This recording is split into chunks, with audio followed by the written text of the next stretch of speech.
সুশাসন এবং শান্তির জন্য পরিবর্তন, উন্নত ও আধুনিক চাঁপাইনবাবগঞ্জ গড়ে তোলার লক্ষ্যে আমরা সর্বস্তরের চাঁপাইনবাবগঞ্জবাসীর কাছে আমরা পরিবর্তনের বার্তা পৌঁছে দেওয়ার জন্যই আজকের আয়োজন করেছি।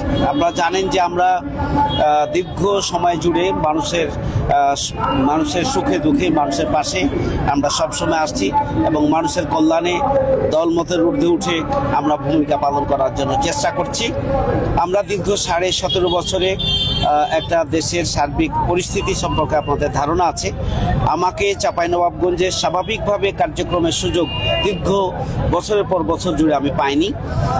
আমরা 5ই আগস্টের গণঅভ্যুত্থানের পরে স্বাভাবিকভাবে চলাফেরার যে সুযোগ পেয়েছি, আজকে চাঁপাইনবাবগঞ্জ পৌর এলাকার মানুষের কাছে আমাদের বার্তা পৌঁছে দেওয়ার জন্য এবং পৌর এলাকার মানুষের সহযোগিতা কামনা করে এবং আগামী দিনে কামনা করার জন্য এবং বিশেষ করে আগামী দিনে তাদেরকে সাথে নিয়ে আমরা চাঁপাইনবাবগঞ্জের পরিবর্তন আনব এবং বসবাসযোগ্য একটা মানবিক চাঁপাইনবাবগঞ্জ, একটা প্রশান্তির চাঁপাইনবাবগঞ্জ আমরা গড়ে তুলব।